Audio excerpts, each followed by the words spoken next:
3월 25일 TV조선 예능 프로그램 아빠하고 나하고에서는 배우 서효림과 남편 정명호가 고 김수미의 유품을 정리하며 그녀의 삶을 되새기는 감동적인 장면이 방송되었다.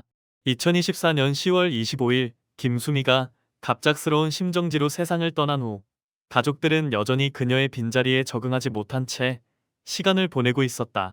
이번 방송은 단순히 유품을 정리하는 과정을 넘어 한 시대를 대표했던 배우이자 어머니, 그리고 평생 가족을 위해 헌신한 여성으로서의 김수미를 깊이 조명하는 계기가 되었다. 서유림은 방송에 출연하며 눈에 띄게 야윈 모습으로 시청자 앞에 섰다. 그녀는 어머니가 떠나신 지 5개월이 지났지만 매일 아침 눈을 뜰 때마다 어머니가 아직 살아계신 것 같은 착각이 들어요. 꿈에서라도 어머니를 만나면 꼭 안아드리고 싶어요 라며 눈물을 삼켰다. 이어 처음에는 우리 집안만의 아픔인 줄 알았죠. 그런데 방송국 앞에 놓인 팬들의 꽃다발, SNS에 올라오는 추모글, 심지어 동네 슈퍼에서 장을 보다가 어머니 이야기를 꺼내며 눈물 짓는 아주머니를 배웠어요. 그때 어머니가 단순한 배우가 아니라 한국 사람들 마음속에 깊이 뿌리내린 존재였다는 걸 새삼 느꼈어요 라고 덧붙였다. 그녀는 김수미를 가족의 뿌리 깊은 나무에 비유하며 어머니가 떠난 뒤로는 바람이 어디서 부는지 모르겠고 제가 어디로 가야 할지도 모르겠어요. 어머니처럼 단단한 사람이 되고 싶어요 라고 고백했다. 서효림과 김수미의 인연은 연예계에서 시작된 특별한 관계였다. 서효림이 2007년 드라마 최강칠루로 데뷔하며 신인 배우로 첫 발을 내디딜 때 김수미는 이미 식객, 국가대표, 맨발의 꿈 등 영화와 드라마로 전성기를 누리던 베테랑이었다. 두 사람은 2010년 한 예능 프로그램에서 처음 만나 농담을 주고받으며 금세 가까워졌다.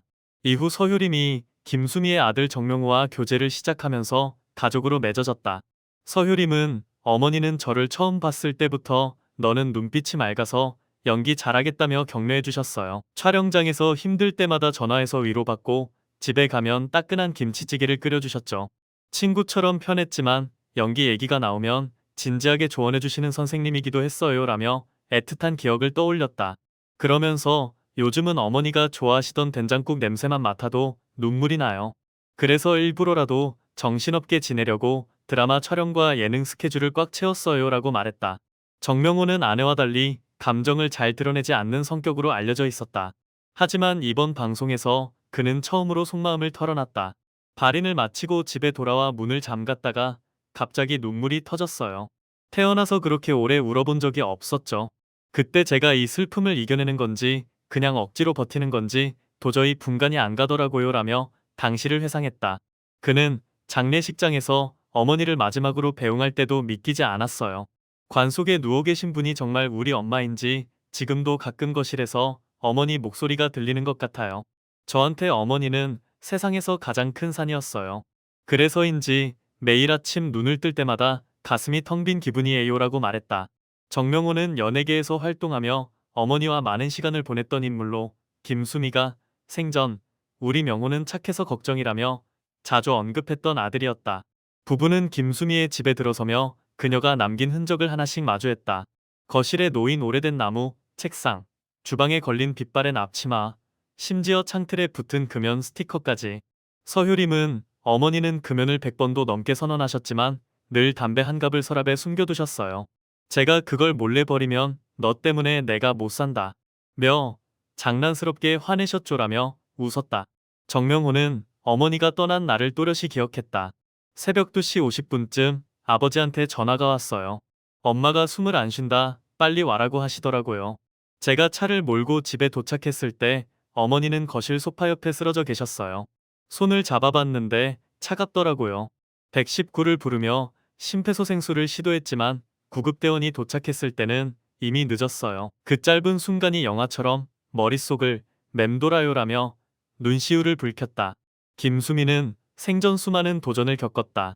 1949년 충청북도에서 태어난 그녀는 1971년 TBC 공채 탤런트로 데뷔하며 연예계에 첫 발을 내디뎠다.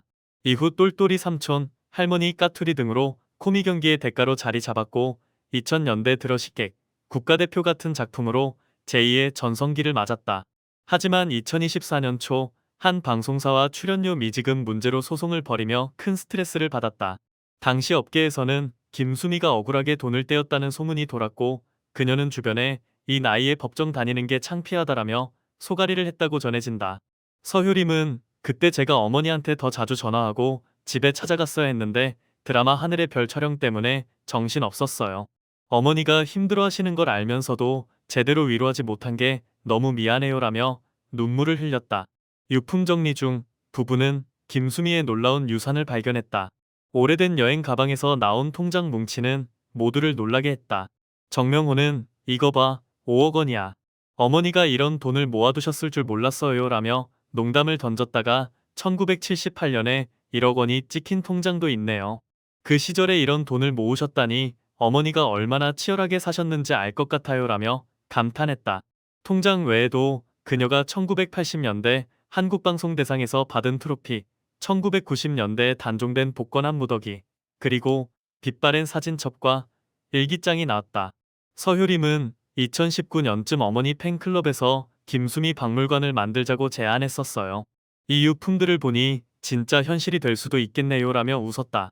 사진첩은 김수미의 다채로운 삶을 담고 있었다. 20대 시절 TBC 스튜디오에서 밝게 웃는 모습, 1970년대 드라마 촬영장에서 커다란 안경을 쓴 채 대본을 읽는 사진, 58세에 제주도 바닷가에서 수영복을 입고 찍은 당당한 모습까지. 그녀는 나이에 상관없이 늘 에너지 넘쳤고 대중에게 사랑받는 배우로 살았다. 일기장은 1963년부터 2024년까지 60년 넘게 이어진 기록이었다. 그 안에는 아들 정명호의 첫걸음부터 초등학교 졸업식, 며느리 서효림과 처음 밥을 먹은 날, 손주가 태어난 순간까지 세세히 적혀 있었다. 명호가 유치원에서 싸웠다고 선생님한테 혼났는데 집에 와서 울면서 엄마 사랑해라고 하더라는 글귀나 효림이가 드라마 촬영 끝나고 집에 와서 내 손 잡고 울었다. 얘가 참 착하다는 문장은 가족에 대한 그녀의 깊은 애정을 보여줬다.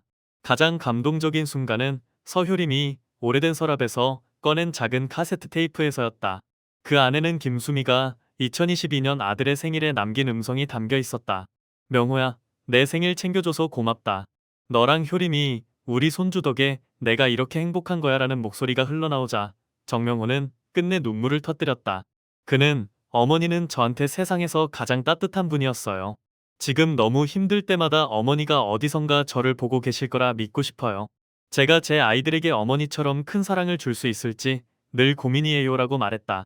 방송 막바지의 부부는 김수미의 방에 앉아 조용히 그녀를 추억했다. 서효림은 어머니가 떠난 뒤 이 집에 올 때마다 문을 여는 순간 공허함이 밀려와요. 그래도 이렇게 유품을 정리하며 어머니의 삶을 하나씩 되짚어 보니까 조금씩 마음이 따뜻해지는 기분이에요 라며 희미한 미소를 지었다. 정명호는 어머니가 하늘에서 저희를 내려다보고 계실 거예요. 어머니처럼 당당하고 멋진 사람이 되고 싶어요. 그리고 언젠가 어머니를 다시 만나면 꼭 고맙습니다. 사랑해요 라고 말하고 싶어요 라며 눈물을 삼켰다.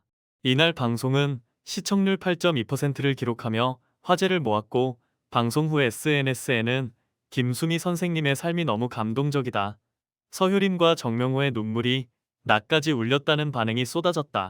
김수미의 동료 배우 박근영은 한 인터뷰에서 수미는 연기자 이전에 사람 냄새 나는 친구였다. 그녀가 떠난 빈자리는 너무 크다라며 애도를 표했다. 부부는 방송 후에도 김수미의 유품 일부를 기증해 그녀를 기리는 작은 전시회를 열 계획이라고 밝혔다.